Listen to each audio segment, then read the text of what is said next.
Chapter 30. The Epistle of the Bishops against Paul.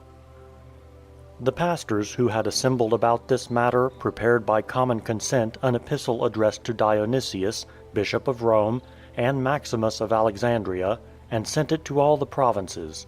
In this they make manifest to all their own zeal and the perverse error of Paul, and the arguments and discussions which they had with him, and show the entire life and conduct of the man. It may be well to put on record at the present time the following extracts from their writing. To Dionysius and Maximus, and to all our fellow ministers throughout the world, bishops, presbyters, and deacons, and to the whole Catholic Church under heaven, Hellenus, Hymenaeus, Theophilus, Theotechnis, Maximus, Proclus, Nicomas, Elianus, Paul, Bolanus, Protogenes, Hierax, Eutychius, Theodorus, Malchion, and Lucius, and all the others who dwell with us in the neighboring cities and nations, bishops, presbyters, and deacons, and the churches of God, greeting to the beloved brethren in the Lord. A little farther on they proceed thus: We sent for and called many of the bishops from a distance to relieve us from this deadly doctrine, as Dionysius of Alexandria and Firmilianus of Cappadocia, those blessed men. The first of these, not considering the author of this delusion worthy to be addressed, sent a letter to Antioch, not written to him, but to the entire parish, of which we give a copy below. But Firmilianus came twice and condemned his innovations, as we who are present know and testify, and many others understand. But as he promised to change his opinions, he believed him and hoped that without any reproach to the word what was necessary would be done. So he delayed the matter, being deceived by him who denied even his own God and Lord, and had not kept the faith which he formerly held. And now Firmilianus was again on his way to Antioch, and had come as far as Tarsus because he had learned by experience his God-denying wickedness. But while we, having come together, were calling for him and awaiting his arrival, he died. After other things they describe as follows the manner of life which he led. Whereas he has departed from the rule of faith, and has turned aside after base and spurious teachings, it is not necessary, since he is without, that we should pass judgment upon his practices, as for instance, in that although formerly destitute and poor, and having received no wealth from his fathers, nor made anything by trade or business, he now possesses abundant wealth through his iniquities and sacrilegious acts, and through those things which he extorts from the brethren, depriving the injured of their rights, and promising to assist them for reward, yet deceiving them, and plundering those who in their trouble are ready to give that they may obtain reconciliation with their oppressors, supposing that gain is godliness. Or in that he is haughty, and is puffed up, and assumes worldly dignities, preferring to be called Ducenarius rather than bishop, and struts in the marketplaces, reading letters and reciting them as he walks in public, attended by a bodyguard, with a multitude preceding and following him, so that the faith is envied and hated on account of his pride and haughtiness of heart. Or in that he practices chicanery in ecclesiastical assemblies, contrives to glorify himself, and deceive with appearances, and astonish the minds of the simple, preparing for himself a tribunal and lofty throne, not like a disciple of Christ, and possessing a secretum, like the rulers of the world, and so calling it, and striking his thigh with his hand and stamping on the tribunal with his feet. Or in that he rebukes and insults those who do not applaud, and shake their handkerchiefs as in the theatres, and shout and leap about like the men and women that are stationed around him, and hear him in this unbecoming manner, but who listen reverently and orderly as in the house of God. Or in that he violently and coarsely assails in public the expounders of the word that have departed this life, and magnifies himself, not as a bishop, but as a sophist and juggler. And stops the Psalms to our Lord Jesus Christ, as being the modern productions of modern men, and trains women to sing psalms to himself in the midst of the church on the great day of the Passover, which any one might shudder to hear, and persuades the bishops and presbyters of the neighboring districts and cities who fawn upon him to advance the same ideas in their discourses to the people. For to anticipate something of what we shall presently write, he is unwilling to acknowledge that the Son of God has come down from heaven. And this is not a mere assertion, but it is abundantly proved from the records which we have sent to you, and not least where he says, Jesus Christ is from below. But those singing to him and extolling him among the people say that their impious teacher has come down an angel from heaven. And he does not forbid such things, but the arrogant man is even present when they are uttered. And there are the women, the sub-introducti, as the people of Antioch call them, belonging to him and to the presbyters and deacons that are with him. Although he knows and has convicted these men, yet he connives at this and their other incurable sins, in order that they may be bound to him, and through fear for themselves may not dare to accuse him for his wicked words and deeds.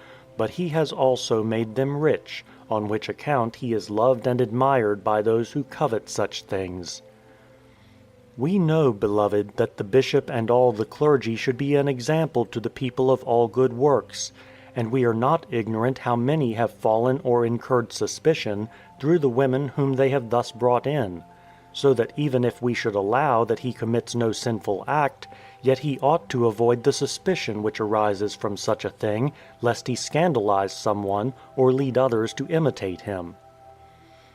For how can he reprove or admonish another not to be too familiar with women, lest he fall, as it is written, when he has himself sent one away already, and now has two with him, blooming and beautiful, and takes them with him wherever he goes, and at the same time lives in luxury and surfeiting?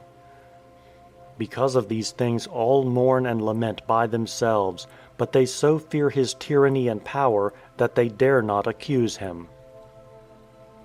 But as we have said, while one might call the man to account for this conduct, if he held the Catholic doctrine and was numbered with us, since he has scorned the mystery and struts about in the abominable heresy of Artemis, for why should we not mention his father, we think it unnecessary to demand of him an explanation of these things. Afterwards, at the close of the epistle, they add these words: Therefore we have been compelled to excommunicate him, since he sets himself against God and refuses to obey, and to appoint in his place another bishop for the Catholic Church. By divine direction, as we believe, we have appointed Domnus, who is adorned with all the qualities becoming in a bishop, and who is a son of the blessed Demetrianus, who formerly presided in a distinguished manner over the same parish. We have informed you of this that you may write to him, and may receive letters of communion from him. But let this man write to Artemis, and let those who think as Artemis does communicate with him. As Paul had fallen from the episcopate as well as from the Orthodox faith, Domnus, as has been said, became bishop of the church at Antioch. But as Paul refused to surrender the church building, the Emperor Aurelian was petitioned, and he decided the matter most equitably, ordering the building to be given to those to whom the bishops of Italy and of the city of Rome should adjudge it. Thus this man was driven out of the church with extreme disgrace by the worldly power. Such was Aurelian's treatment of us at that time, but in the course of his reign he changed his mind in regard to us, and was moved by certain advisers to institute a persecution against us, and there was great talk about this on every side. But as he was about to do it, and was, so to speak, in the very act of signing the decrees against us, the divine judgment came upon him and restrained him at the very verge of his undertaking, showing in a manner that all could see clearly that the rulers of this world can never find an opportunity against the churches of Christ, except the hand that defends them permits it, in divine and heavenly judgment, for the sake of discipline and correction, at such times as it sees best. After a reign of 6 years, Aurelian was succeeded by Probus. He reigned for the same number of years, and Carus, with his sons Carinus and Numerianus, succeeded him. After they had reigned less than 3 years, the government devolved on Diocletian, and those associated with him. Under them took place the persecution of our time, and the destruction of the churches connected with it. Shortly before this, Dionysius, bishop of Rome, after holding office for 9 years, died, and was succeeded by Felix. Chapter 31. The perversive heresy of the Manichaeans which began at this time. At this time the madman, named from his demoniacal heresy, armed himself in the perversion of his reason, as the devil, Satan, who himself fights against God, put him forward to the destruction of many. He was a barbarian in life, both in word and deed, and in his nature demoniacal and insane. In consequence of this he sought to pose as Christ, and being puffed up in his madness, he proclaimed himself the Paraclete and the very Holy Spirit. And afterwards, like Christ, he chose 12 disciples as partners of his new doctrine. And he patched together false and godless doctrines collected from a multitude of long extinct impieties, and swept them, like a deadly poison, from Persia to our part of the world. From him the impious name of the Manichaeans is still prevalent among many. Such was the foundation of this knowledge falsely so called, which sprang up in those times. Chapter 32. The distinguished ecclesiastics of our day, and which of them survived until the destruction of the churches. At this time Felix, having presided over the Church of Rome for 5 years, was succeeded by Eutychianus, but he in less than 10 months left the position to Caius, who lived in our day. He held it about 15 years, and was in turn succeeded by Marcellinus, who was overtaken by the persecution. About this time Timaeus received the episcopate of Antioch after Domnus, and Cyril, who lived in our day, succeeded him. In his time we became acquainted with Dorotheus, a man of learning among those of his day, who was honored with the office of presbyter in Antioch. He was a lover of the beautiful in divine things, and devoted himself to the Hebrew language, so that he read the Hebrew Scriptures with facility. He belonged to those who were especially liberal, and was not unacquainted with Grecian propaedeutics. Besides this, he was a eunuch, having been so from his very birth. On this account, as if it were a miracle, the emperor took him into his family, and honored him by placing him over the purple dye works at Tyre. We have heard him expound the Scriptures wisely in the church. After Cyril, Tyrannus received the episcopate of the parish of Antioch. In his time occurred the destruction of the churches.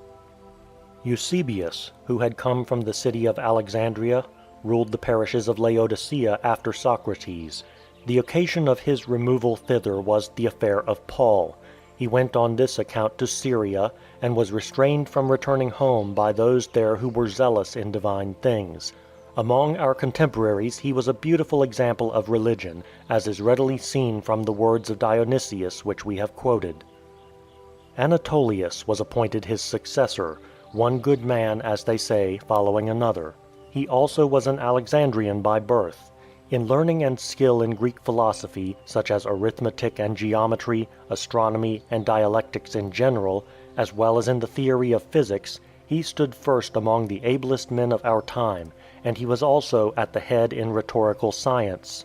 It is reported that for this reason he was requested by the citizens of Alexandria to establish there a school of Aristotelian philosophy.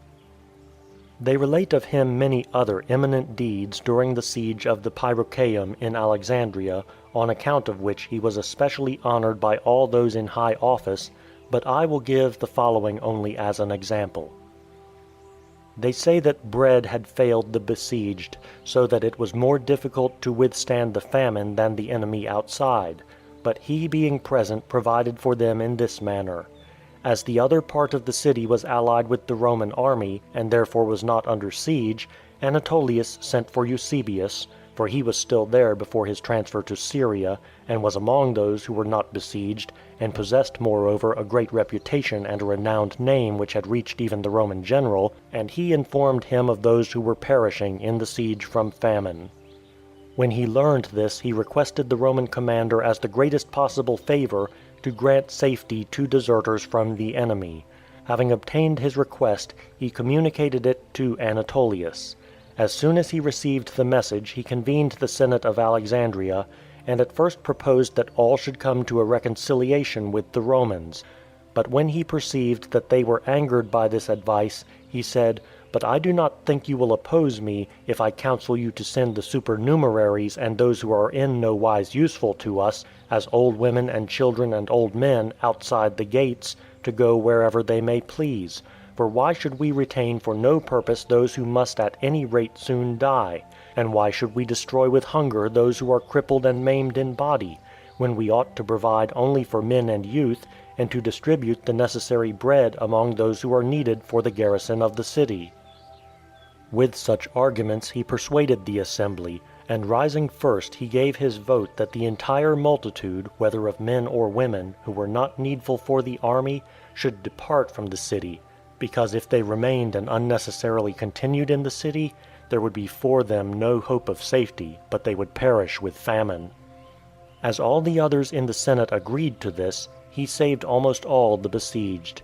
He provided that first those belonging to the church, and afterwards of the others in the city, those of every age, should escape, not only the classes included in the decree, but under cover of these a multitude of others, secretly clothed in women's garments; and through his management they went out of the gates by night and escaped to the Roman camp. There Eusebius, like a father and physician, received all of them, wasted away through the long siege, and restored them by every kind of prudence and care. The church of Laodicea was honored by two such pastors in succession, who, in the providence of God, came after the aforesaid war from Alexandria to that city. Anatolius did not write very many works, but in such as have come down to us we can discern his eloquence and erudition. In these he states particularly his opinions on the Passover. It seems important to give here the following extracts from them. From the Paschal Canons of Anatolius. There is then in the first year the new moon of the first month, which is the beginning of every cycle of 19 years, on the 26th day of the Egyptian Famenoth, but according to the months of the Macedonians, the 22nd day of Distrus, or as the Romans would say, the 11th before the calends of April. On the said 26th of Famenoth the sun is found and not only entered on the first segment, but already passing through the fourth day in it. They are accustomed to call this segment the first Dodecatomorion, and the equinox, and the beginning of months, and the head of the cycle, and the starting point of the planetary circuit. But they call the one preceding this the last of months, and the 12th segment, and the final Dodecatomorion, and the end of the planetary circuit. Wherefore we maintain that those who place the first month in it, and determine by it the 14th of the Passover, commit no slight or common blunder. And this is not an opinion of our own, but it was known to the Jews of old, even before Christ, and was carefully observed by them. This may be learned from what is said by Philo, Josephus, and Mucius. And not only by them, but also by those yet more ancient, the two Agathobuli, surnamed Masters, and the famous Aristobulus, who was chosen among the 70 interpreters of the sacred and divine Hebrew Scriptures by Ptolemy Philadelphus and his father, and who also dedicated his exegetical books on the law of Moses to the same kings. These writers, explaining questions in regard to the Exodus, say that all alike should sacrifice the Passover offerings after the vernal equinox, in the middle of the first month. But this occurs while the sun is passing through the first segment of the solar, or as some of them have styled it, the zodiacal circle. Aristobulus adds that it is necessary for the feast of the Passover that not only the sun should pass through the equinoctial segment, but the moon also. For as there are two equinoctial segments, the vernal and the autumnal, directly opposite each other, and as the day of the Passover was appointed on the 14th of the month, beginning with the evening, the moon will hold a position diametrically opposite the sun, as may be seen in full moons, and the sun will be in the segment of the vernal equinox, and of necessity the moon in that of the autumnal. I know that many other things have been said by them, some of them probable, and some approaching absolute demonstration, by which they endeavor to prove that it is altogether necessary to keep the Passover and the Feast of Unleavened Bread after the equinox. But I refrain from demanding this sort of demonstration for matters from which the veil of the Mosaic law has been removed, so that now at length with uncovered face we continually behold as in a glass Christ and the teachings and sufferings of Christ. But that with the Hebrews the first month was near the equinox, the teachings also of the book of Enoch show. The same writer has also left the Institutes of Arithmetic in 10 books, and other evidences of his experience and proficiency in divine things. Theotechnos, bishop of Caesarea in Palestine, first ordained him as bishop, designing to make him his successor in his own parish after his death. And for a short time both of them presided over the same church. But the synod which was held to consider Paul's case called him to Antioch, and as he passed through the city of Laodicea, Eusebius being dead, he was detained by the brethren there. And after Anatolius had departed this life, the last bishop of that parish before the persecution was Stephen, who was admired by many for his knowledge of philosophy and other Greek learning, but he was not equally devoted to the divine faith, as the progress of the persecution manifested, for it showed that he was a cowardly and unmanly dissembler rather than a true philosopher. But this did not seriously injure the church, for Theodotus restored their affairs, being straightway made bishop of that parish by God himself, the Saviour of all. He justified by his deeds both his lordly name and his office of bishop, for he excelled in the medical art for bodies and in the healing art for souls, nor did any other man equal him in kindness, sincerity, sympathy, and zeal in helping such as needed his aid. He was also greatly devoted to divine learning. Such an one was he. In Caesarea in Palestine, Agapius succeeded Theotechnos, who had most zealously performed the duties of his episcopate. Him too we know to have labored diligently, and to have manifested most genuine providence in his oversight of the people, particularly caring for all the poor with liberal hand. In his time we became acquainted with Phyleus, that most eloquent man, of truly philosophical life, who was esteemed worthy of the office of presbyter in that parish. It would be no small matter to show what sort of a man he was and whence he came, but we have described, in our special work concerning him, all the particulars of his life, and of the school which he established, and the trials which he endured in many confessions during the persecution, and the crown of martyrdom with which he was finally honored. But of all that were there he was indeed the most admirable. Among those nearest our times we have known Pierius, of the presbyters in Alexandria, and Meletius, bishop of the churches in Pontus, rarest of men. The first was distinguished for his life of extreme poverty and his philosophic learning, and was exceedingly diligent in the contemplation and exposition of divine things, and in public discourses in the church. Meletius, whom the learned call the honey of Attica, was a man whom every one would describe as most accomplished in all kinds of learning, and it would be impossible to admire sufficiently his rhetorical skill. It might be said that he possessed this by nature, but who could surpass the excellence of his great experience and erudition in other respects? For in all branches of knowledge, had you undertaken to try him even once, you would have said that he was the most skillful and learned. Moreover, the virtues of his life were not less remarkable. We observed him well in the time of the persecution, when for 7 full years he was escaping from its fury in the regions of Palestine. Zamdus received the episcopate of the Church of Jerusalem after the bishop Hymenaeus, whom we mentioned a little above. He died in a short time, and Hermann, the last before the persecution in our day, succeeded to the apostolic chair, which has been preserved there until the present time.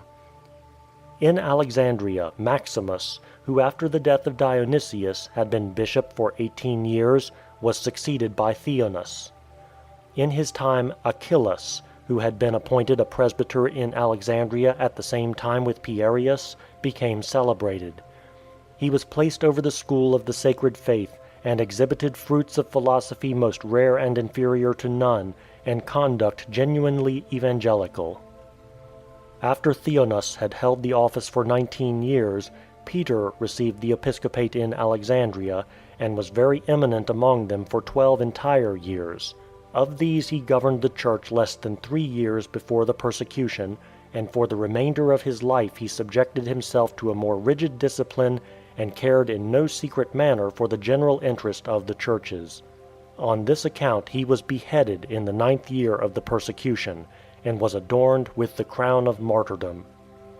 Having written out in these books the account of the successions from the birth of our Savior to the destruction of the places of worship, a period of 305 years, permit me to pass on to the contests of those who, in our day, have heroically fought for religion, and to leave in writing, for the information of posterity, the extent and the magnitude of those conflicts. Book 8. Introduction. As we have described in 7 books the events from the time of the Apostles, we think it proper in this 8th book to record for the information of posterity a few of the most important occurrences of our own times, which are worthy of permanent record. Our account will begin at this point. Chapter 1. The events which preceded the persecution in our times. It is beyond our ability to describe in a suitable manner the extent and nature of the glory and freedom with which the word of piety toward the God of the universe, proclaimed to the world through Christ, was honored among all men, both Greeks and barbarians, before the persecution in our day. The favor shown our people by the rulers might be adduced as evidence, as they committed to them the government of provinces, and on account of the great friendship which they entertained toward their doctrine, released them from anxiety in regard to sacrificing. Why need I speak of those in the royal palaces, and of the rulers over all, who allowed the members of their households, wives and children and servants, to speak openly before them for the divine word and life, and suffered them almost to boast of the freedom of their faith? Indeed, they esteemed them highly, and preferred them to their fellow servants. Such an one was that Dorotheus, the most devoted and faithful to them of all, and on this account especially honored by them among those who held the most honorable offices and governments. With him was the celebrated Gorgonius, and as many as had been esteemed worthy of the divine distinction on account of the word of God. And one could see the rulers in every church accorded the greatest favor by all officers and governors. But how can anyone describe those vast assemblies, and the multitude that crowded together in every city, and the famous gatherings in the houses of prayer, on whose account, not being satisfied with the ancient buildings, they erected from the foundation large churches in all the cities? No envy hindered the progress of these affairs, which advanced gradually, and grew and increased day by day, nor could any evil demon slander them or hinder them through human counsels, so long as the divine and heavenly hand watched over and guarded his own people as worthy. But when, on account of the abundant freedom, we fell into laxity and sloth, and envied and reviled each other, and were almost, as it were, taking up arms against one another, rulers assailing rulers with words like spears, and people forming parties against people, and monstrous hypocrisy and dissimulation rising to the greatest height of wickedness, the divine judgment with forbearance, as is its pleasure, while the multitudes yet continued to assemble, gently and moderately harassed the episcopacy. This persecution began with the brethren in the army. But as if without sensibility, we were not eager to make the deity favorable and propitious, and some, like atheists, thought that our affairs were unheeded and ungoverned, and thus we added one wickedness to another. And those esteemed our shepherds, casting aside the bond of piety, were excited to conflicts with one another, and did nothing else than heap up strifes and threats and jealousy and enmity and hatred toward each other, like tyrants eagerly endeavoring to assert their power. Then truly, according to the word of Jeremiah, the Lord in his wrath darkened the daughter of Zion, and cast down the glory of Israel from heaven to earth, and remembered not his footstool in the day of his anger. The Lord also overwhelmed all the beautiful things of Israel, and threw down all his strongholds. And according to what was foretold in the Psalms, he has made void the covenant of his servant, and profaned his sanctuary to the earth, in the destruction of the churches, and has thrown down all his strongholds, and has made his fortresses cowardice. All that pass by have plundered the multitude of the people, and he has become besides a reproach to his neighbors. For he has exalted the right hand of his enemies, and has turned back the help of his sword, and has not taken his part in the war. But he has deprived him of purification, and has cast his throne to the ground. He has shortened the days of his time, and besides all has poured out his shame upon him. Chapter 2. The destruction of the churches.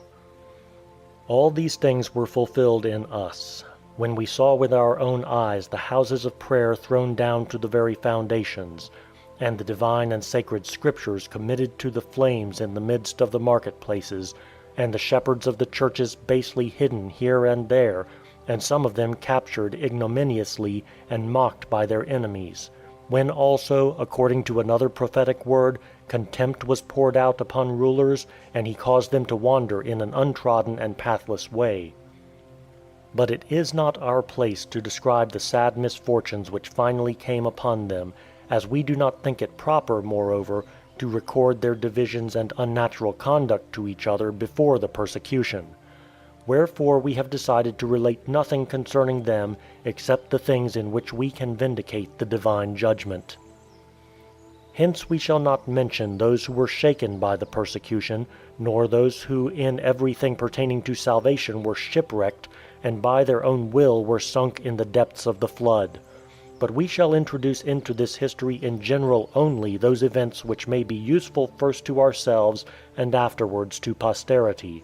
Let us therefore proceed to describe briefly the sacred conflicts of the witnesses of the divine word. It was in the 19th year of the reign of Diocletian, in the month Dystrus, called March by the Romans, when the feast of the Saviour's Passion was near at hand, that royal edicts were published everywhere, commanding that the churches be leveled to the ground and the scriptures be destroyed by fire, and ordering that those who held places of honor be degraded, and that the household servants, if they persisted in the profession of Christianity, be deprived of freedom. Such was the first edict against us. But not long after, other decrees were issued, commanding that all the rulers of the churches in every place be first thrown into prison, and afterwards by every artifice be compelled to sacrifice. Chapter 3. The nature of the conflicts endured in the persecution. Then truly a great many rulers of the churches eagerly endured terrible sufferings, and furnished examples of noble conflicts. But a multitude of others, benumbed in spirit by fear, were easily weakened at the first onset. Of the rest each one endured different forms of torture. The body of one was scourged with rods, another was punished with insupportable rackings and scrapings, in which some suffered a miserable death. Others passed through different conflicts. Thus one, while those around pressed him on by force and dragged him to the abominable and impure sacrifices, was dismissed as if he had sacrificed, though he had not. Another, though he had not approached at all, nor touched any polluted thing, when others said that he had sacrificed, went away, bearing the accusation in silence. Another, being taken up half dead, was cast aside as if already dead. And again a certain one lying upon the ground was dragged a long distance by his feet, and counted among those who had sacrificed. One cried out and with a loud voice testified his rejection of the sacrifice. Another shouted that he was a Christian, being resplendent in the confession of the saving name. Another protested that he had not sacrificed and never would. But they were struck in the mouth and silenced by a large band of soldiers who were drawn up for this purpose, and they were smitten on the face and cheeks and driven away by force. So important did the enemies of piety regard it, by any means, to seem to have accomplished their purpose. But these things did not avail them against the holy martyrs, for an accurate description of whom, what word of ours could suffice? Chapter 4. The famous martyrs of God, who filled every place with their memory and won various crowns in behalf of religion. For we might tell of many who showed admirable zeal for the religion of the God of the universe, not only from the beginning of the general persecution, but long before that time, while yet peace prevailed. For though he who had received power was seemingly aroused now as from a deep sleep, yet from the time after Decius and Valerian he had been plotting secretly and without notice against the churches. He did not wage war against all of us at once, but made trial at first only of those in the army. for he supposed that the others could be taken easily if he should first attack and subdue these. Thereupon many of the soldiers were seen most cheerfully embracing private life, so that they might not deny their piety toward the Creator of the universe. For when the commander, whoever he was, began to persecute the soldiers, separating into tribes and purging those who were enrolled in the army, giving them the choice either by obeying to receive the honor which belonged to them, or on the other hand to be deprived of it if they disobeyed the command, a great many soldiers of Christ's kingdom, without hesitation, instantly preferred the confession of him to the seeming glory and prosperity which they were enjoying. And one and another of them occasionally received in exchange for their pious constancy not only the loss of position, but death. But as yet the instigator of this plot proceeded with moderation, and ventured so far as blood only in some instances, for the multitude of believers, as it is likely, made him afraid, and deterred him from waging war at once against all. But when he made the attack more boldly, it is impossible to relate how many and what sort of martyrs of God could be seen among the inhabitants of all the cities and countries. Chapter 5. Those in Nicomedia. Immediately on the publication of the decree against the churches in Nicomedia, a certain man, not obscure but very highly honored with distinguished temporal dignities, moved with zeal toward God, and incited with ardent faith, seized the edict as it was posted openly and publicly, and tore it to pieces as a profane and impious thing. And this was done while two of the sovereigns were in the same city, the oldest of all, and the one who held the fourth place in the government after him. But this man, first in that place, after distinguishing himself in such a manner, suffered those things which were likely to follow such daring, and kept his spirit cheerful and undisturbed till death. Chapter 6. Those in the Palace.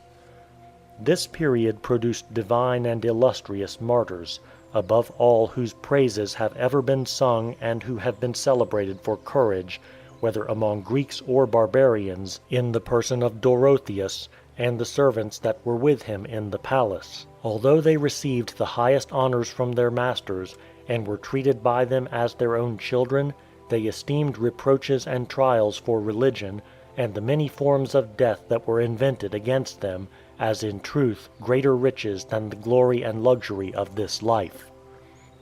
We will describe the manner in which one of them ended his life, and leave our readers to infer from his case the sufferings of the others.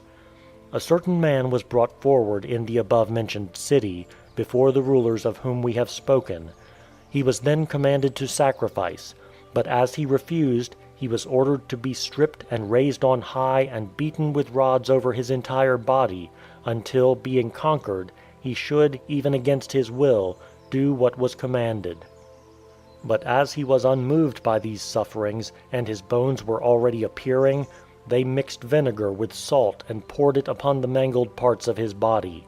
As he scorned these agonies, a gridiron and fire were brought forward, and the remnants of his body, like flesh intended for eating, were placed on the fire, not at once, lest he should expire instantly, but a little at a time. And those who placed him on the pyre were not permitted to desist until, after such sufferings, he should assent to the things commanded. But he held his purpose firmly, and victoriously gave up his life while the tortures were still going on. Such was the martyrdom of one of the servants of the palace, who was indeed well worthy of his name, for he was called Peter. The martyrdoms of the rest, though they were not inferior to his, we will pass by for the sake of brevity, recording only that Dorotheus and Gorgonius, with many others of the royal household, after varied sufferings, ended their lives by strangling, and bore away the trophies of God-given victory. At this time Anthimus, who then presided over the church in Nicomedia, was beheaded for his testimony to Christ. A great multitude of martyrs were added to him, a conflagration having broken out in those very days in the palace at Nicomedia, I know not how, which through a false suspicion was laid to our people. Entire families of the pious in that place were put to death in masses at the royal command, some by the sword and others by fire. It is reported that with a certain divine and indescribable eagerness men and women rushed into the fire, and the executioners bound a large number of others and put them on boats and threw them into the depths of the sea.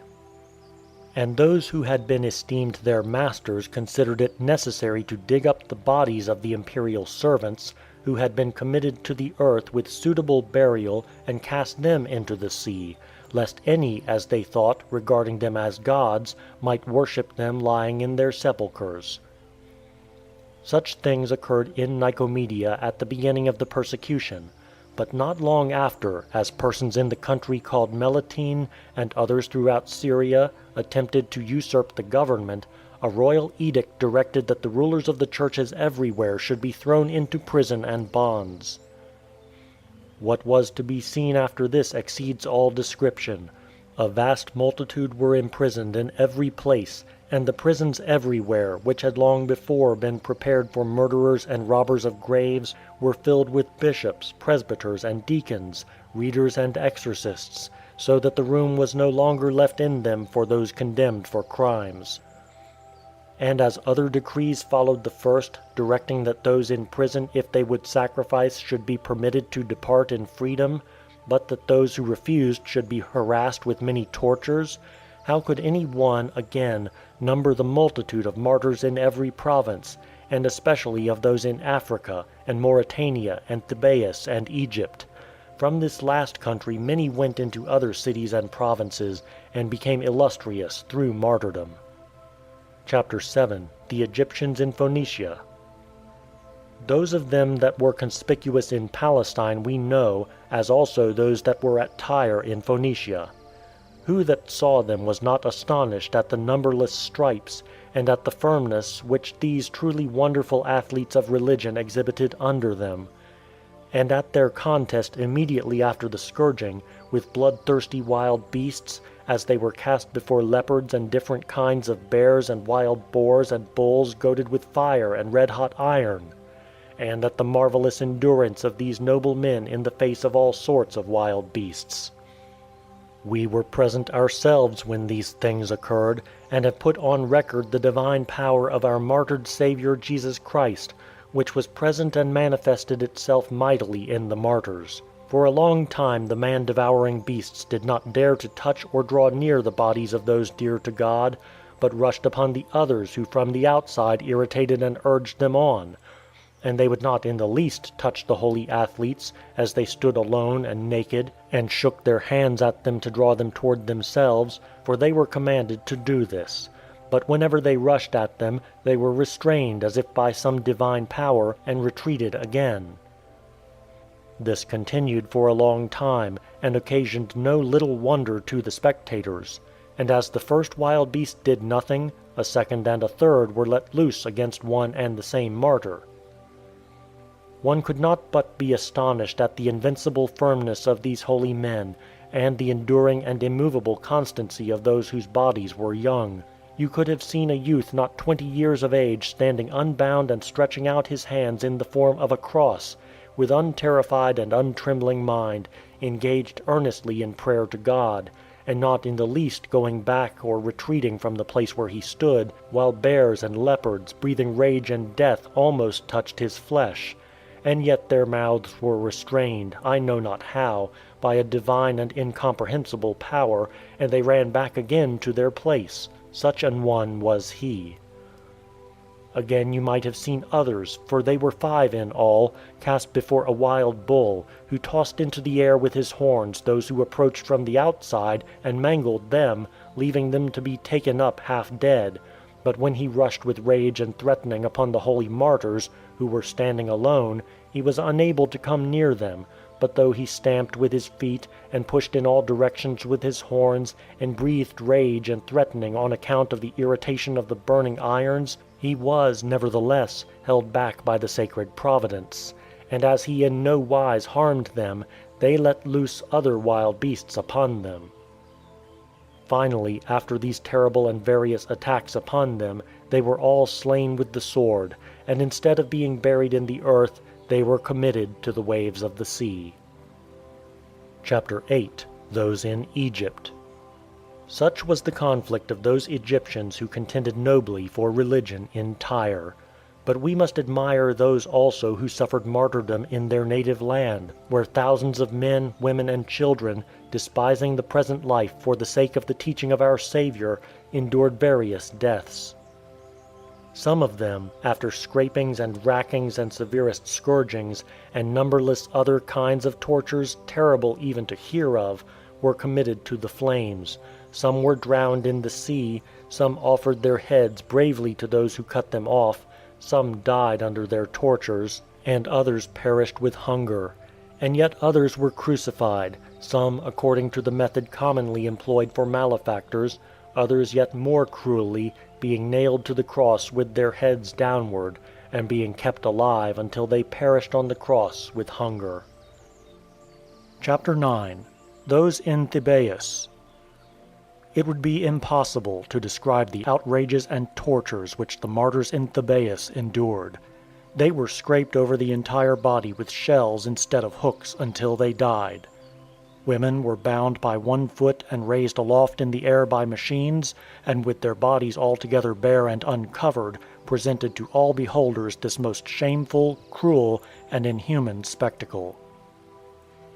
Others being bound to the branches and trunks of trees perished, for they drew the stoutest branches together with machines, and bound the limbs of the martyrs to them, and then, allowing the branches to assume their natural position, they tore asunder instantly the limbs of those for whom they contrived this.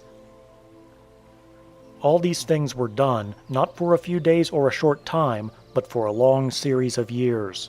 Sometimes more than 10, at other times above 20 were put to death. Again not less than 30, then about 60, and yet again 100 men with young children and women were slain in one day, being condemned to various and diverse torments. We, also being on the spot ourselves, have observed large crowds in one day, some suffering decapitation, others torture by fire, so that the murderous sword was blunted, and becoming weak was broken, and the very executioners grew weary and relieved each other. And we beheld the most wonderful ardor, and the truly divine energy and zeal of those who believed in the Christ of God. For as soon as sentence was pronounced against the first, one after another rushed to the judgment seat and confessed themselves Christians. And regarding with indifference the terrible things and the multiform tortures, they declared themselves boldly and undauntedly for the religion of the God of the universe. And they received the final sentence of death with joy and laughter and cheerfulness, so that they sang and offered up hymns and thanksgivings to the God of the universe till their very last breath. These indeed were wonderful, but yet more wonderful were those who, being distinguished for wealth, noble birth, and honor, and for learning and philosophy, held everything secondary to the true religion and to faith in our Saviour and Lord Jesus Christ. Such an one was Philoromus, who held a high office under the imperial government at Alexandria, and who administered justice every day, attended by a military guard corresponding to his rank and Roman dignity. Such also was Phyleus, bishop of the church of Thammuas, a man eminent on account of his patriotism and the services rendered by him to his country, and also on account of his philosophical learning. These persons, although a multitude of relatives and other friends besought them, and many in high position, and even the judge himself entreated them, that they would have compassion on themselves and show mercy to their children and wives, yet were not in the least induced by these things to choose the love of life, and to despise the ordinances of our Saviour concerning confession and denial. But with manly and philosophic minds, or rather with pious and God-loving souls, they persevered against all the threats and insults of the judge, and both of them were beheaded. Chapter 10. The writings of Phyleus the martyr describing the occurrences at Alexandria. Since we have mentioned Phyleus as having a high reputation for secular learning, let him be his own witness in the following extract, in which he shows us who he was, and at the same time describes more accurately than we can the martyrdoms which occurred in his time at Alexandria. Having before them all these examples and models and noble tokens which are given us in the divine and sacred Scriptures, the blessed martyrs who were with us did not hesitate, but directing the eye of the soul in sincerity toward the God over all, and having their mind set upon death for religion, they adhered firmly to their calling.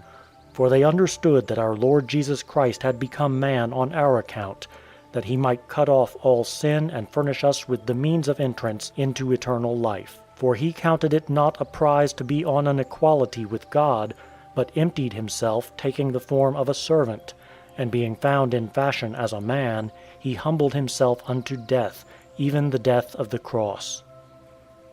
Wherefore, also being zealous for the greater gifts, the Christ-bearing martyrs endured all trials and all kinds of contrivances for torture, not once only, but some also a second time.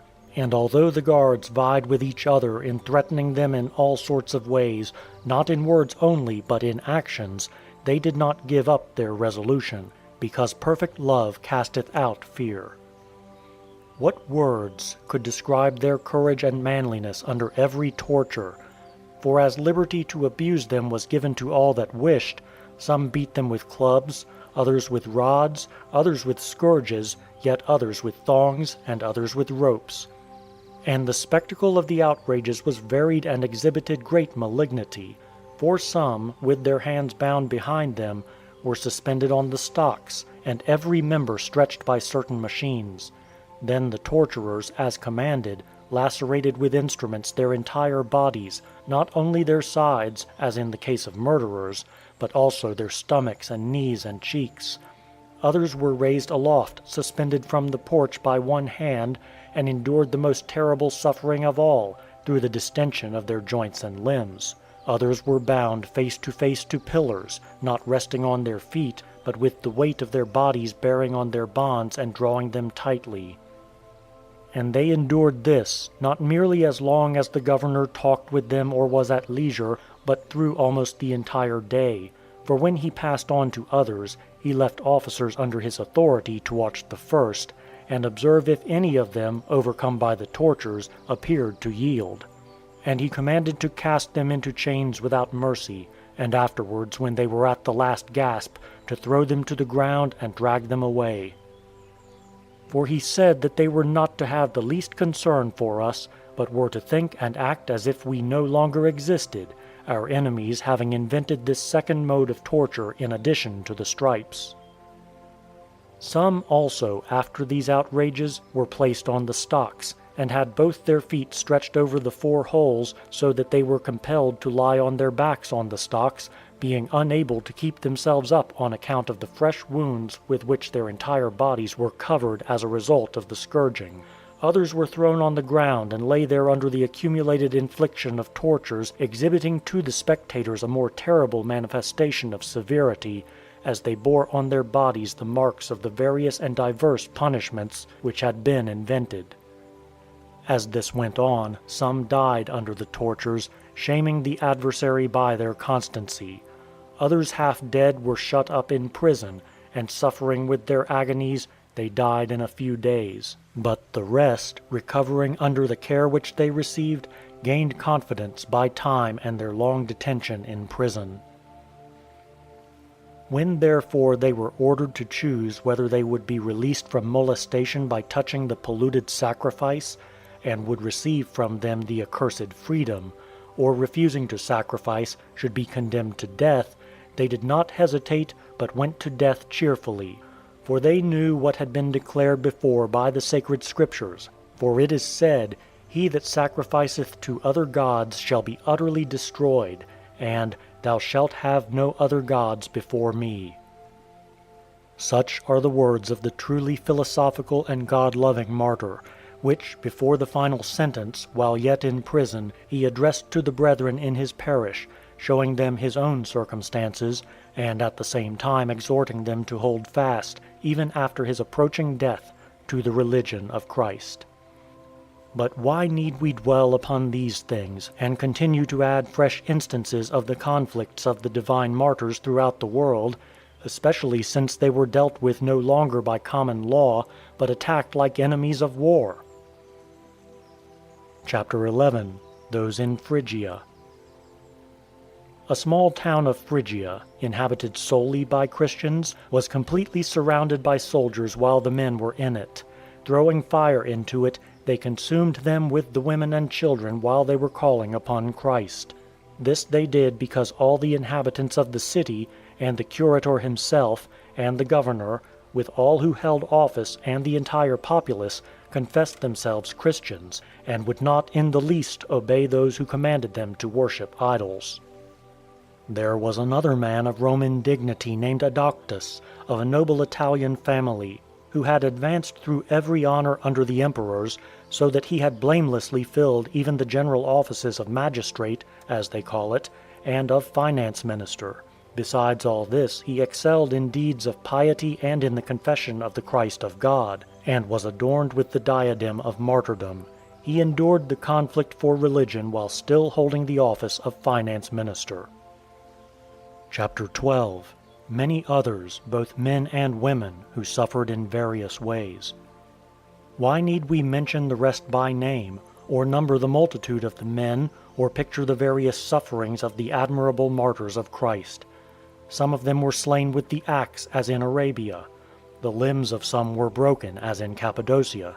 Some, raised on high by the feet, with their heads down, while a gentle fire burned beneath them, were suffocated by the smoke which arose from the burning wood, as was done in Mesopotamia.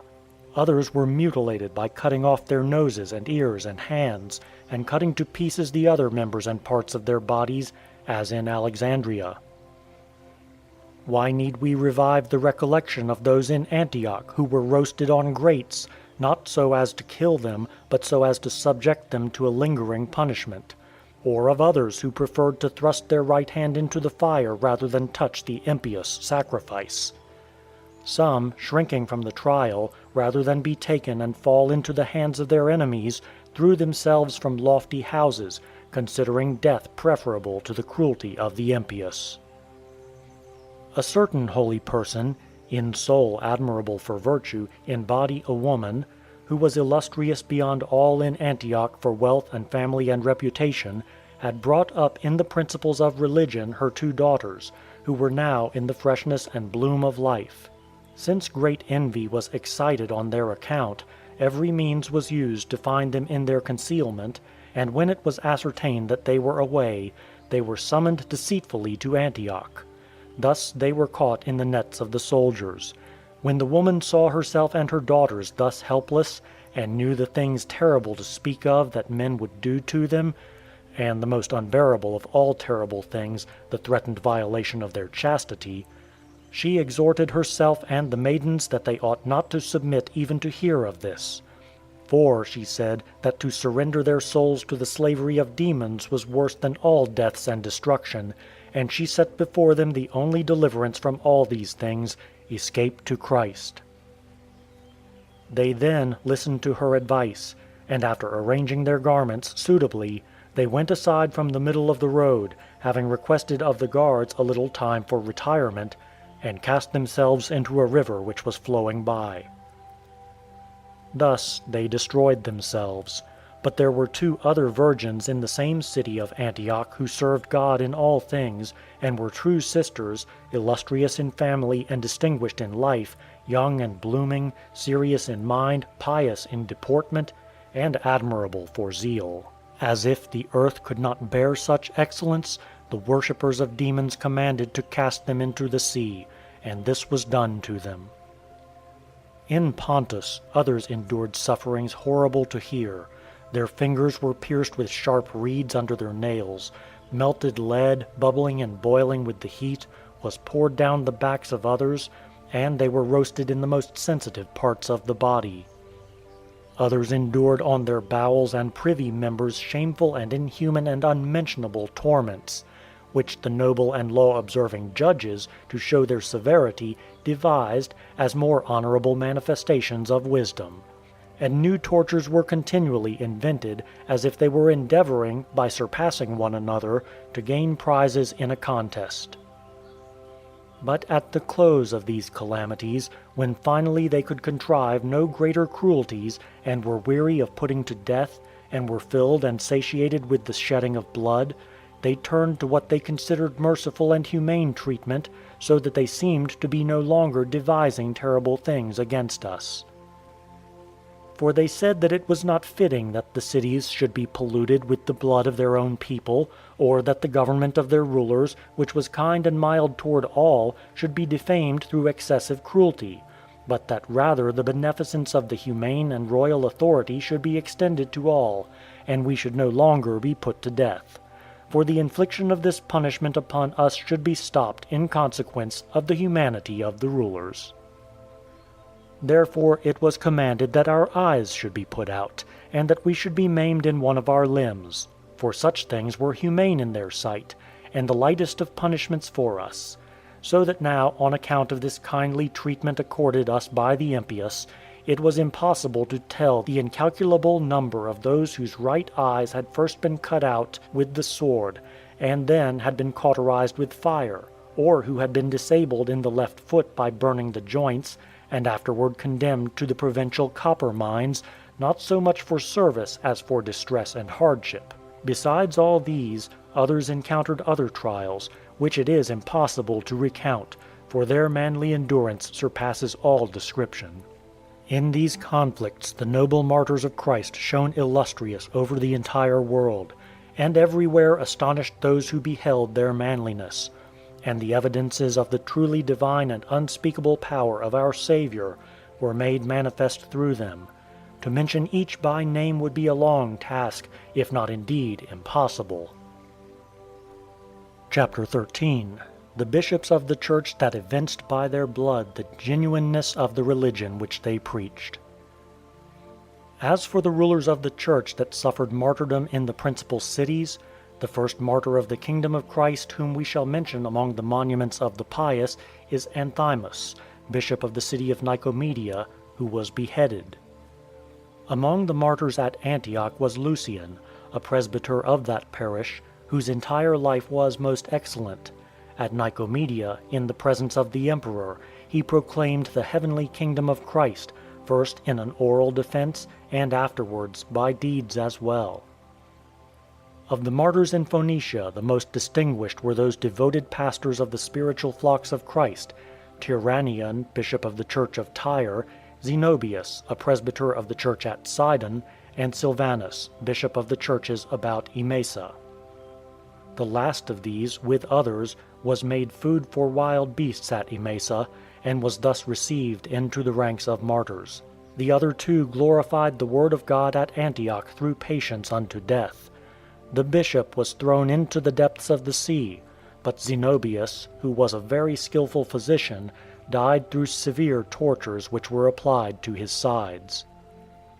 Of the martyrs in Palestine, Silvanus, bishop of the churches about Gaza, was beheaded with 39 others at the copper mines of Phino. There also the Egyptian bishops, Phyleus and Nilus, with others, suffered death by fire. Among these we must mention Pamphilus, a presbyter, who was the great glory of the parish of Caesarea, and among the men of our time most admirable. The virtue of his manly deeds we have recorded in the proper place. Of those who suffered death illustriously at Alexandria and throughout Egypt and Thebais, Peter, bishop of Alexandria, one of the most excellent teachers of the religion of Christ, should first be mentioned, and of the presbyters with him Faustus, Dias, and Ammonius, perfect martyrs of Christ, also Phyleus, Hezekias, Pachemius, and Theodorus, bishops of Egyptian churches, and besides them many other distinguished persons who are commemorated by the parishes of their country and region. It is not for us to describe the conflicts of those who suffered for the divine religion throughout the entire world, and to relate accurately what happened to each of them. This would be the proper work of those who were eye-witnesses of the events. I will describe for posterity in another work those which I myself witnessed. But in the present book I will add to what I have given the revocation issued by our persecutors, and those events that occurred at the beginning of the persecution, which will be most profitable to such as shall read them. What words could sufficiently describe the greatness and abundance of the prosperity of the Roman government before the war against us, while the rulers were friendly and peaceable toward us. Then those who were highest in the government, and had held the position 10 or 20 years, passed their time in tranquil peace, in festivals and public games, and most joyful pleasures and cheer. While thus their authority was growing uninterruptedly, and increasing day by day, suddenly they changed their peaceful attitude toward us, and began an implacable war. But the second year of this movement was not yet past, when a revolution took place in the entire government and overturned all things. For a severe sickness came upon the chief of those of whom we have spoken, by which his understanding was distracted, and with him who was honored with the second rank, he retired into private life. Scarcely had he done this when the entire empire was divided, a thing which is not recorded as having ever occurred before. Not long after, the Emperor Constantius, who through his entire life was most kindly and favorably disposed toward his subjects, and most friendly to the divine word, ended his life in the common course of nature, and left his own son, Constantine, as emperor and Augustus in his stead. He was the first that was ranked by them among the gods, and received after death every honor which one could pay to an emperor.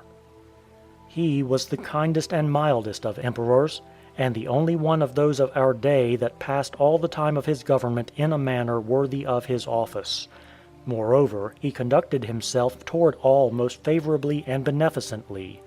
He took not the smallest part in the war against us, but preserved the pious that were under him unharmed and unabused. He neither threw down the church buildings, nor did he devise anything else against us. The end of his life was honorable and thrice blessed. He alone at death left his empire happily and gloriously to his own son as his successor, one who was in all respects most prudent and pious.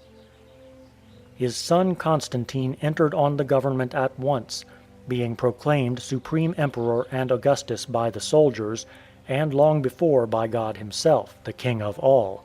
He showed himself an emulator of his father's piety toward our doctrine. Such an one was he. But after this, Licinius was declared emperor and Augustus by a common vote of the rulers. These things grieved Maximinus greatly, for until that time he had been entitled by all only Caesar. He therefore, being exceedingly imperious, seized the dignity for himself, and became Augustus, being made such by himself. In the meantime he whom we have mentioned as having resumed his dignity after his abdication, being detected in conspiring against the life of Constantine, perished by a most shameful death. He was the first whose decrees and statues and public monuments were destroyed because of his wickedness and impiety. Chapter 14. The Character of the Enemies of Religion. Maxentius his son, who obtained the government at Rome, at first feigned our faith, in complaisance and flattery toward the Roman people. On this account he commanded his subjects to cease persecuting the Christians, pretending to religion that he might appear merciful and mild beyond his predecessors. But he did not prove in his deeds to be such a person as was hoped, but ran into all wickedness and abstained from no impurity or licentiousness, committing adulteries and indulging in all kinds of corruption. For having separated wives from their lawful consorts, he abused them and sent them back most dishonorably to their husbands. And he not only practiced this against the obscure and unknown, but he insulted especially the most prominent and distinguished members of the Roman Senate. All his subjects, people and rulers, honored and obscure, were worn out by grievous oppression. Neither, although they kept quiet and bore the bitter servitude, was there any relief from the murderous cruelty of the tyrant. Once, on a small pretense, he gave the people to be slaughtered by his guards, and a great multitude of the Roman populace were slain in the midst of the city, with the spears and arms, not of Scythians and barbarians, but of their own fellow citizens. It would be impossible to recount the number of senators who were put to death for the sake of their wealth, multitudes being slain on various pretenses. To crown all his wickedness, the tyrant resorted to magic, and in his divinations he cut open pregnant women, and again inspected the bowels of newborn infants. He slaughtered lions, and performed various execrable acts to invoke demons and avert war. For his only hope was that, by this means, victory would be secured to him.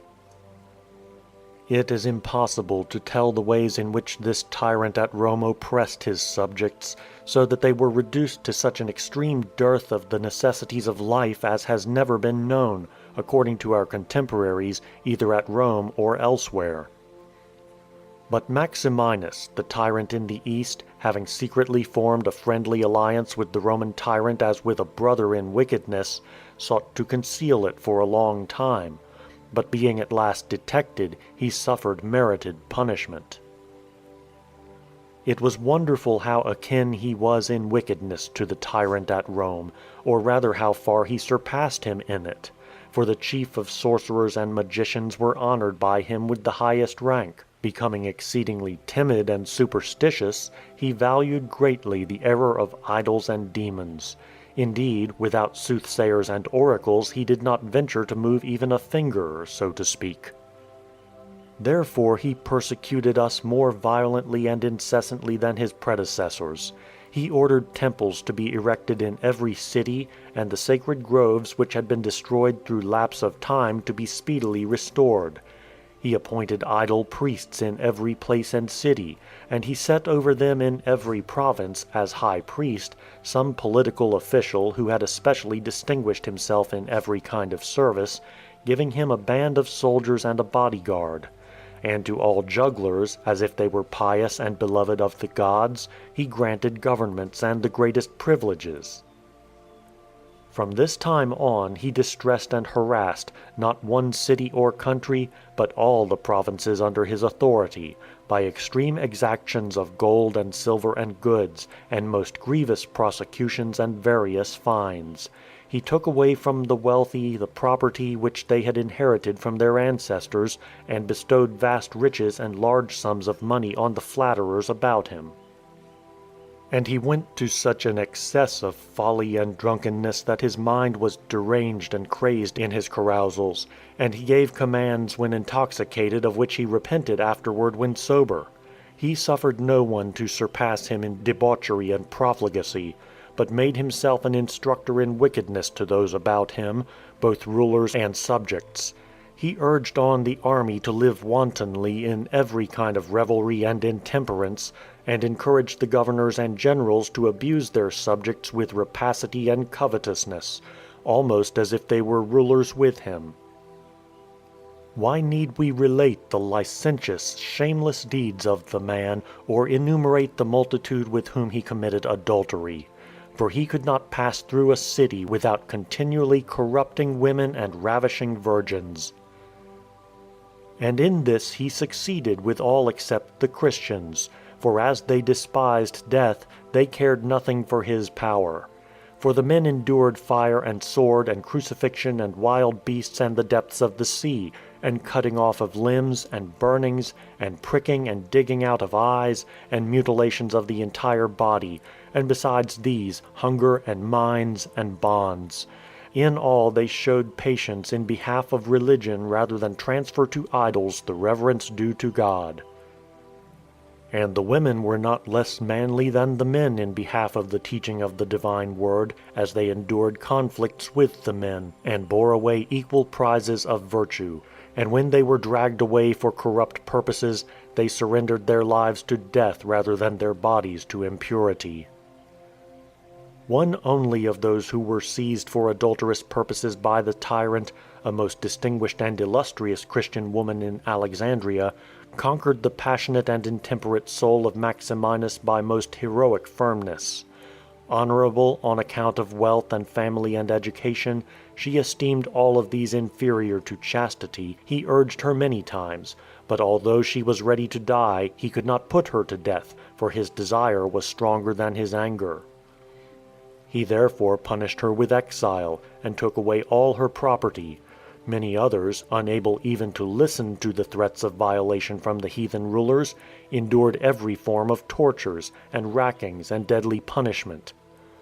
These indeed should be admired, But far the most admirable was that woman at Rome, who was truly the most noble and modest of all, whom the tyrant Maxentius, fully resembling Maximinus in his actions, endeavored to abuse.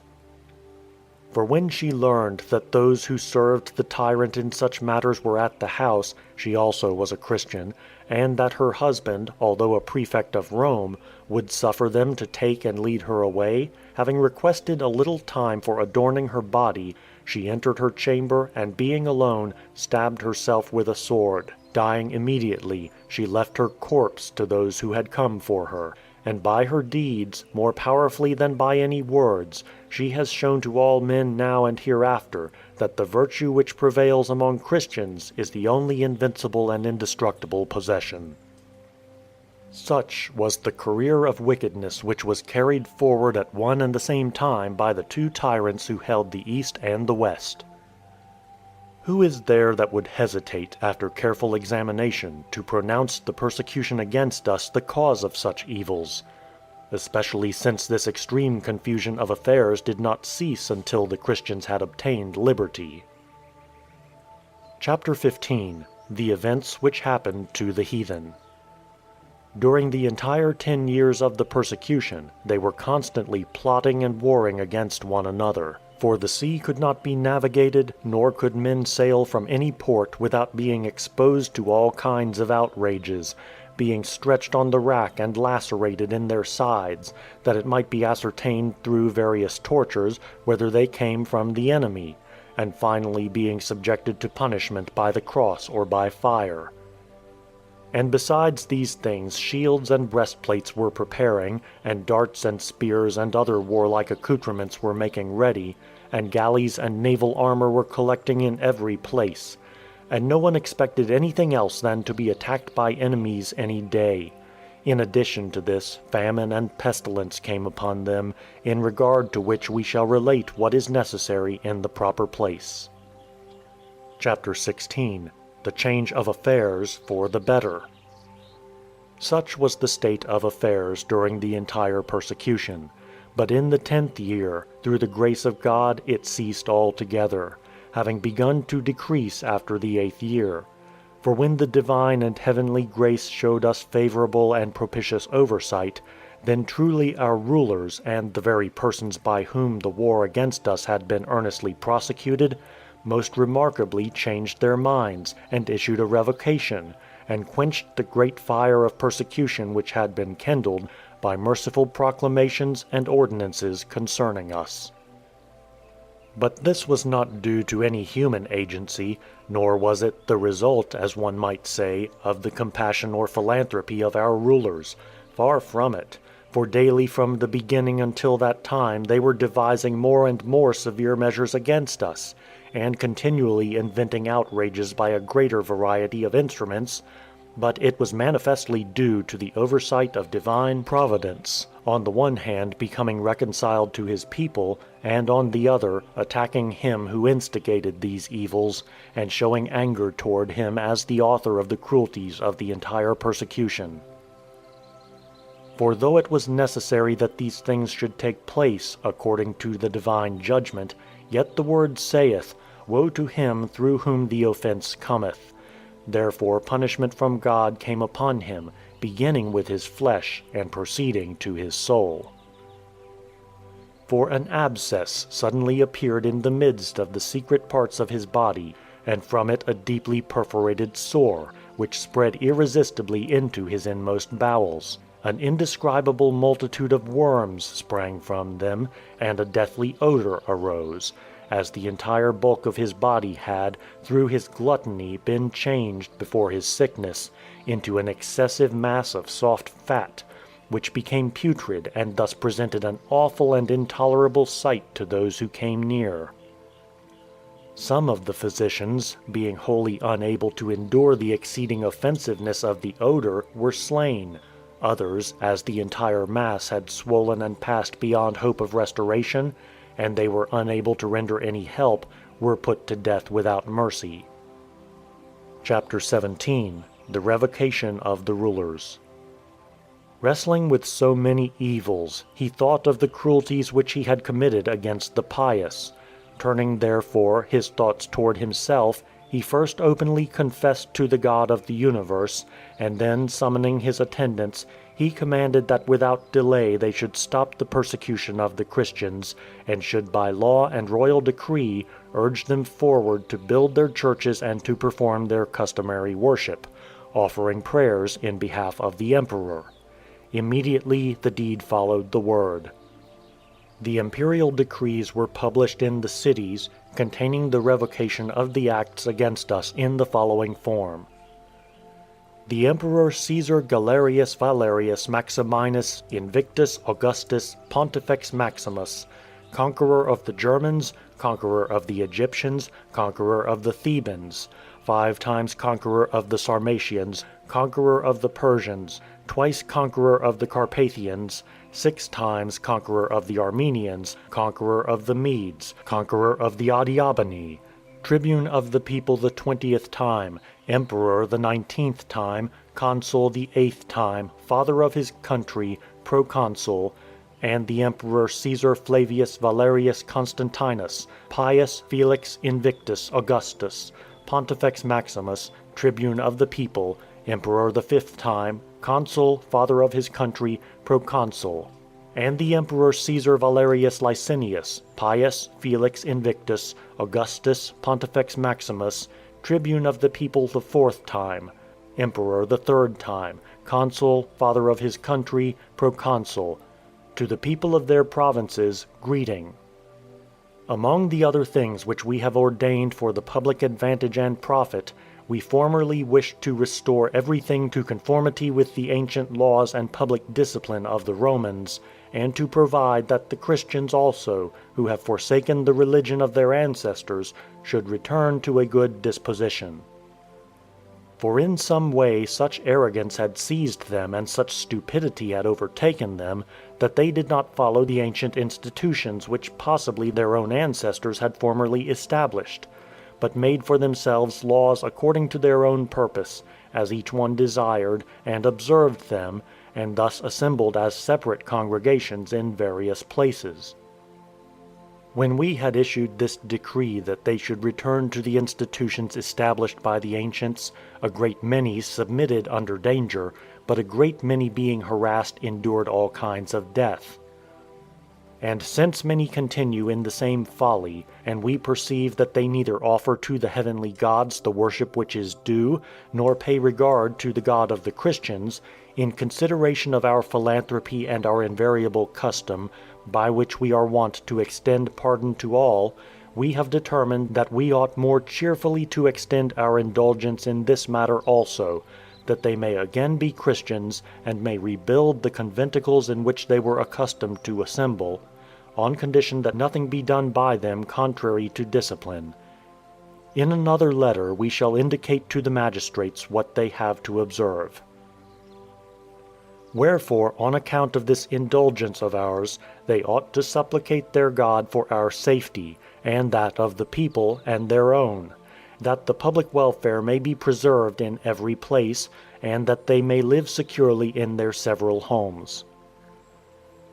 Such is the tenor of this edict, translated as well as possible from the Roman tongue into the Greek. It is time to consider what took place after these events. That which follows is found in some copies of the 8th book.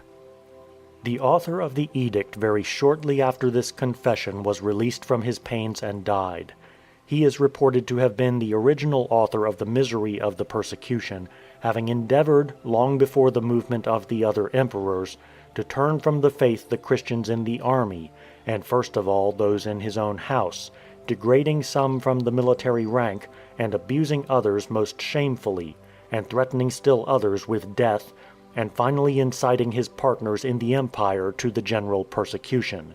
It is not proper to pass over the death of these emperors in silence. As 4 of them held the supreme authority, those who were advanced in age and honor, after the persecution had continued not quite 2 years, abdicated the government, as we have already stated, and passed the remainder of their lives in a common and private station. The end of their lives was as follows. He who was first in honor and age perished through a long and most grievous physical infirmity. He who held the second place ended his life by strangling, suffering thus according to a certain demoniacal prediction, on account of his many daring crimes. Of those after them, the last, of whom we have spoken as the originator of the entire persecution, suffered such things as we have related. But he who preceded him, the most merciful and kindly Emperor Constantius, passed all the time of his government in a manner worthy of his office. Moreover, he conducted himself towards all most favorably and beneficently.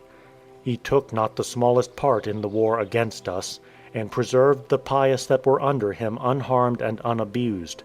Neither did he throw down the church buildings, nor devise anything else against us. The end of his life was happy and thrice blessed. He alone at death left his empire happily and gloriously to his own son as his successor, one who was in all respects most prudent and pious. He entered on the government at once, being proclaimed supreme emperor and Augustus by the soldiers. And he showed himself an emulator of his father's piety toward our doctrine. Such were the deaths of the four of whom we have written, which took place at different times.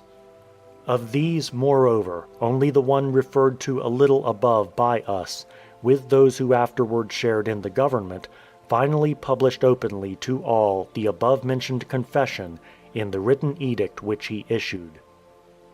The Martyrs of Palestine, Part 1. Introduction through Chapter 5. The following also we found in a certain copy in the 8th book. It was in the 19th year of the reign of Diocletian, in the month Xanthicus, which is called April by the Romans, about the time of the feast of our Saviour's Passion, while Flavianus was governor of the province of Palestine, that letters were published everywhere, commanding that the churches be leveled to the ground, and the scriptures be destroyed by fire, and ordering that those who held places of honor be degraded, and that the household servants, if they persisted in the profession of Christianity, be deprived of freedom. Such was the force of the first edict against us. But not long after other letters were issued, commanding that all the bishops of the churches everywhere be first thrown into prison, and afterward, by every artifice, be compelled to sacrifice. Chapter 1. The first of the martyrs of Palestine was Procopius, who, before he had received the trial of imprisonment, immediately on his first appearance before the governor's tribunal, having been ordered to sacrifice to the so-called gods, declared that he knew only one to whom it was proper to sacrifice, as he himself wills. But when he was commanded to offer libations to the four emperors, having quoted a sentence which displeased them, he was immediately beheaded. The quotation was from the poet, "The rule of many is not good, let there be one ruler and one king."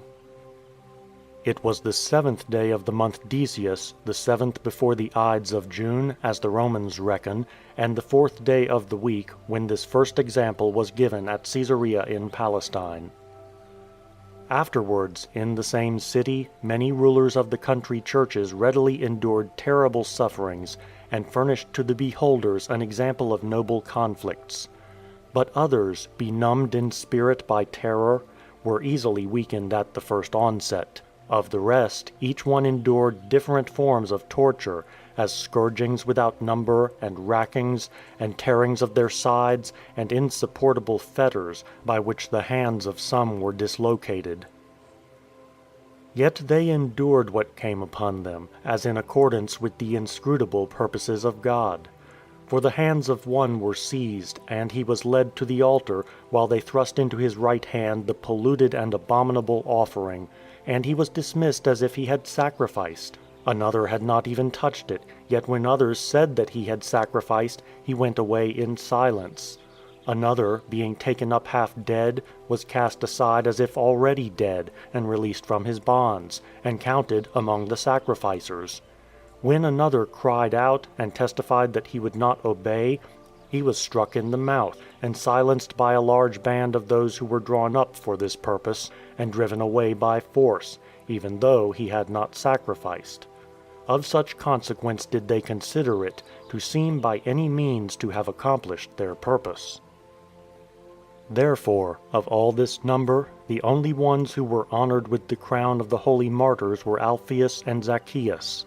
After stripes and scrapings and severe bonds and additional tortures and various other trials, and after having their feet stretched for a night and day over 4 holes in the stocks, on the 17th day of the month Dius, that is, according to the Romans, the 15th before the calends of December, having confessed one only God and Christ Jesus as King, as if they had uttered some blasphemy, they were beheaded like the former martyr. Chapter 2.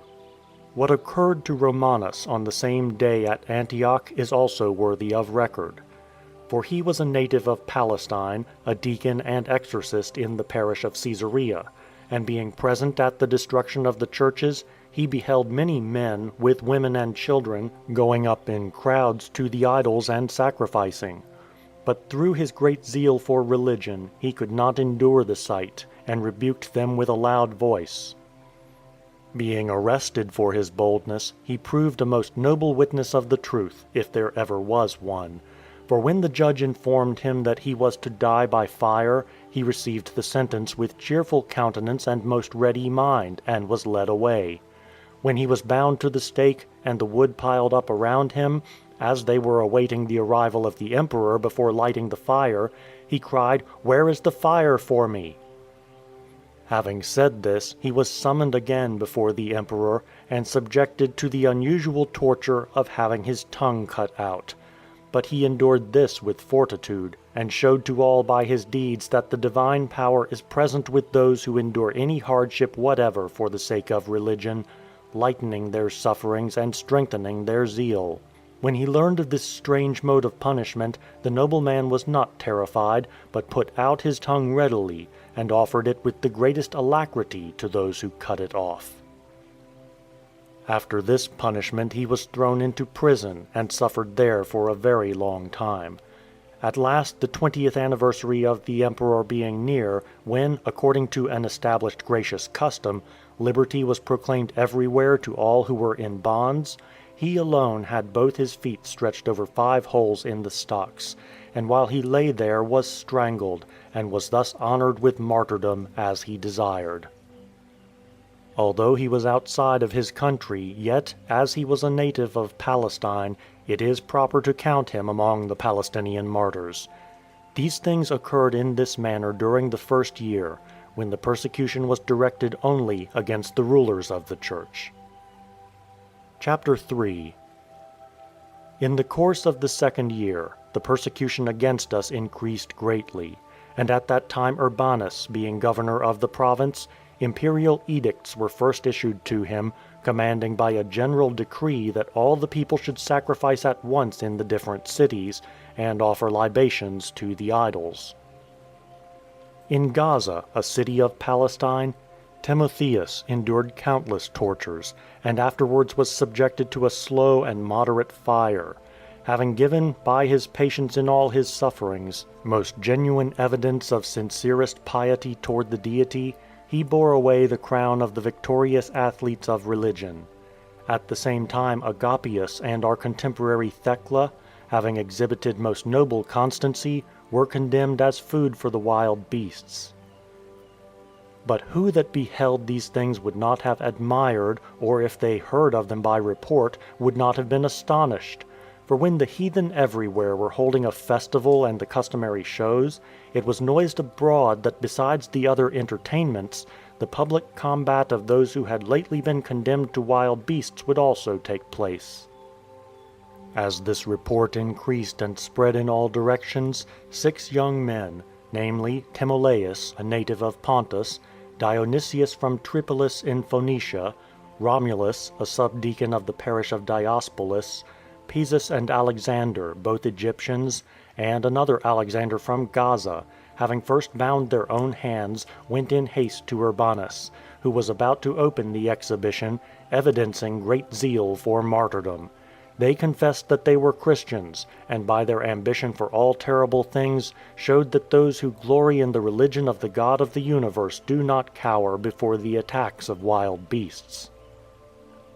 Immediately, after creating no ordinary astonishment in the governor and those who were with him, they were cast into prison. After a few days 2 others were added to them.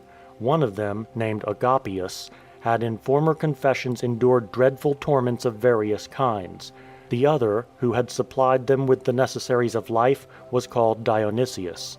All of these 8 were beheaded on one day at Caesarea, on the 24th day of the month Dystrus, which is the 9th before the calends of April.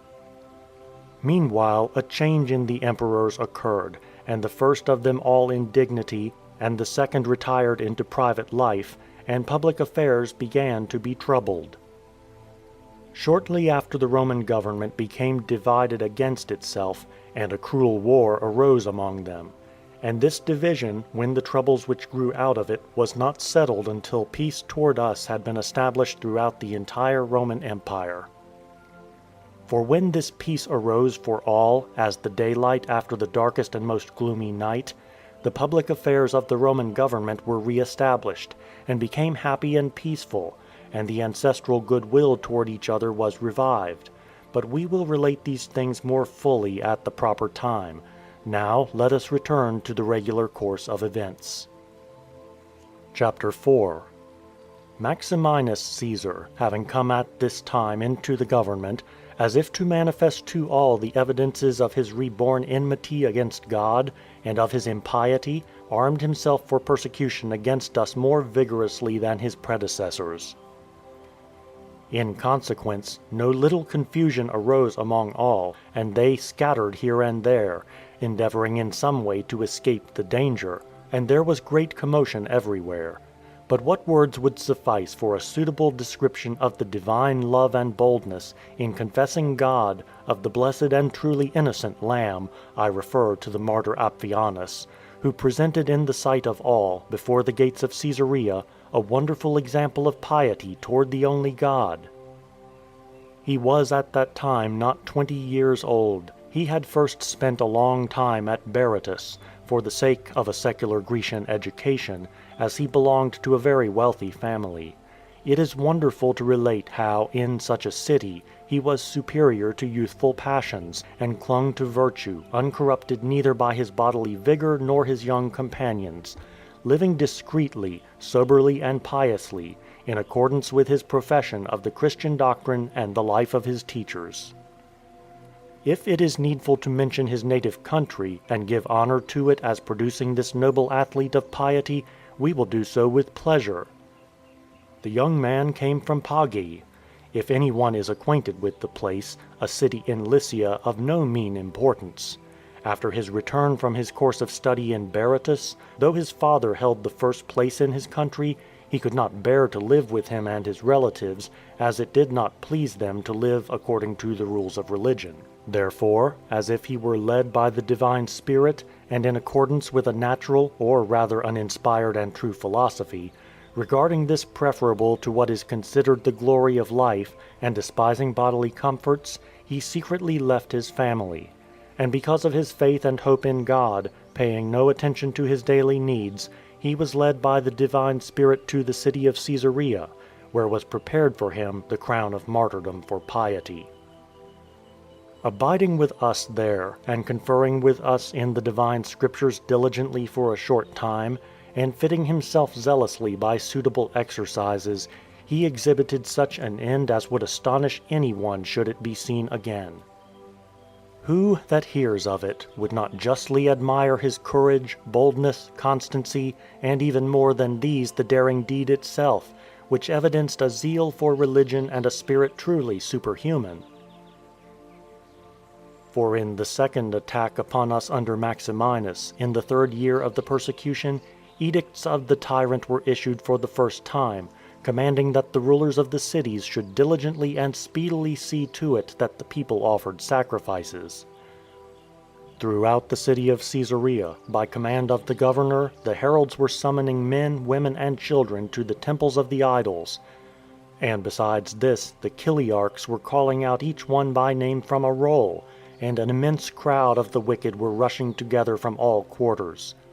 Then this youth fearlessly, while no one was aware of his intentions, eluded both us who lived in the house with him and the whole band of soldiers that surrounded the governor, and rushed up to Urbanus as he was offering libations, and fearlessly seizing him by the right hand, straightway put a stop to his sacrificing, and skillfully and persuasively, with a certain divine inspiration, exhorted him to abandon his delusion, because it was not well to forsake the one and only true God, and sacrifice to idols and demons.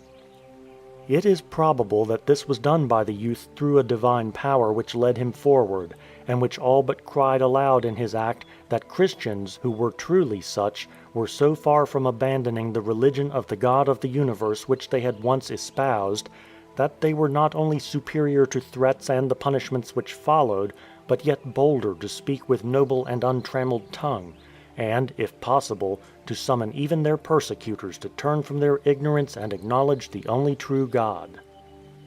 Thereupon, he of whom we are speaking, and that instantly, as might have been expected after so bold a deed, was torn by the governor and those who were with him as if by wild beasts, and having endured manfully innumerable blows over his entire body, he was straightway cast into prison. There he was stretched by the tormentor with both his feet in the stocks for a night and a day, and the next day he was brought before the judge. As they endeavored to force him to surrender, he exhibited all constancy under suffering and terrible tortures.